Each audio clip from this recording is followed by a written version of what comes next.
Si Manong ang driver ng aking service. Nakilala ko siya nung prep ako. Asa trabaho si nanay ng unang araw ng klase, kaya pinagkatiwala ko kay Manong para ihatid. Hawak-hawak niya pa ang kamay ko nang ihatid niya ako sa classroom. Yung service ko ay dating pagmamay-ari ng tito at tita ko. Binili ito ng ninang ni nanay sa kasal sa parehong panahon na nagsimula akong mag-aral. Doon sa service ko nakilala ang mga matatali kong kaibigan. Doon sa service ko nakasabay ko ang mga pinsan ko pauwi. Nagtatawanan. Doon sa service ko, ginugol ang kalahati ng panahon ko sa pag-aaral.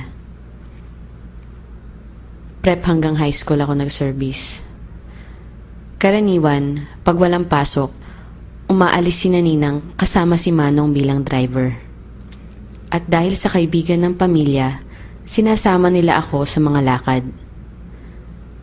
Nangyari ang nangyari, isang araw, na sumama ako sa kanila. Grade 3 ako noon. Bumaba si Ninang sa palengke para magpa-check up. Naiwan kami ni Manong sa service. Pumunta siya sa likod ng sasakyan. Tinapatan ako. Hinawakan niya ang pauspong ko palang na suso. Hindi pa ako nagsusot ng bra. Nakasando pa lang ako nun. Sa gulat ko, umiwas ako. Sinabi niya hinahawakan lang naman daw niya. Ngumiti pa na parang karapatan niya yun. Natakot ako. Nagtaka kung bakit niya ginagawa sa akin ito. Gayong kakilala ko siya. At minsan, asa bahay pa namin, nakikipagkwentuhan sa nanay ko.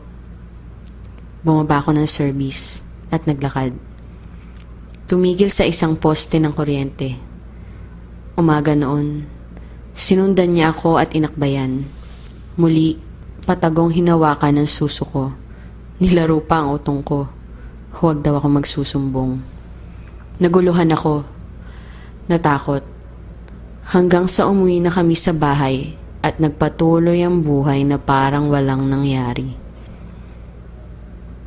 Hanggang sa isang hapon, asa bahay ako ni Ninang, naglalaro at kumakain ng pink na lollipop. Nangyari pa ulit ang isa pang pangyayari. Nakaupo ako sa tumba-tumba. Nagkataon na asa labasan ng mga tao nun. Lumapit sa akin ang teenager na anak ni Manong. Hinawakan niya ang puki ko. Gaya nga ng sinabi ng tatay niya, huwag daw akong magsusumbong. Naguluhan ako. Natakot. Agad-agad akong umuwi ng bahay. Tumahimik. Hanggang sa nagpatuloy ang buhay na parang walang nangyari. Naibaon ko na sa limot ang mga pangyayaring yon. 15 taon. Pero minsan, naisip ko pa din, biglang sumusulpot sa tahimik ko na nabuhay. Umaalingaw-ngaw. Hindi mawala-wala. Minsan, naiisip ko ba't di ko sinabi?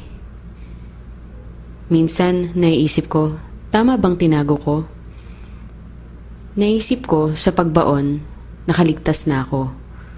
Naisip ko na sa pagbaon, hindi nangyari. Naisip ko na sa pagtahimik, hindi nahawakan ang suso ko at ang puki ko ng labag sa kalooban ko. Naisip ko sa pagtahimik, walang bahid ang dungis, ang alaala ko ng service.